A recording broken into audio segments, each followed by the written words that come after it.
Ritu captaincy contender అవటం చాలా విచిత్రంగా జరిగింది. సో, మన మాధురి గారి కటౌట్ మీద కిల్ అని రాయాలంట. సో, ఇది ఇంత సింపుల్ టాస్క్ ఇచ్చి రీతు గారిని కెప్టెన్సీ కంటెండర్ చేయటం చాలా ఆశ్చర్యంగా ఉంది. సో, అది చాలా ఈజీ టాస్క్. సో, చాలా మందికి రకరకాల అనుమానాలున్నాయి. సో, కావాలనే రీతుకి ఒక ఛాన్స్ ఇద్దామని ఈజీ టాస్క్ ఇచ్చారా? అనేది చాలా మంది యొక్క అభిప్రాయం. సో, అలా అనుకున్నట్టు ఆమె ఈజీగా కిల్ ఇట్ అని రాసింది. కిల్ అని రాసేసి కంటెండర్ అయింది. సో, ఇదేంటంటే కొంచెం ఈజీ టాస్క్ లాగానే అనిపిస్తుంది.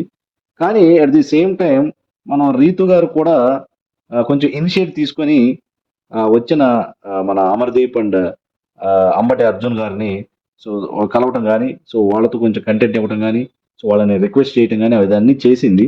సో, అంతకుముందు కూడా ఆహ్, ఎవరైతే ఆ డాన్‌లో ఒకళ్ళని పట్టించాలన్నప్పుడు కూడా సో, యాక్టివ్‌గా పార్టిసిపేట్ చేసింది. సో, దానివల్ల సో, ఆటోమేటిక్‌గా బిగ్ బాస్ ఆమెకొక గిఫ్ట్ ఇవ్వాలనుకున్నాడు. సో, అందుకని కొంచెం ఈజీ టాస్క్ ఇచ్చి ఆమెని కంటెండర్ చేశారా? సో, లేకపోతే కావాలనే ఆమెని కంటెండర్ చేయాలనే ఉద్దేశంతోనే ఈజీ టాస్క్ ఇచ్చారా అనేది సో, ఆడియన్స్ మీ అభిప్రాయం చెప్పండి.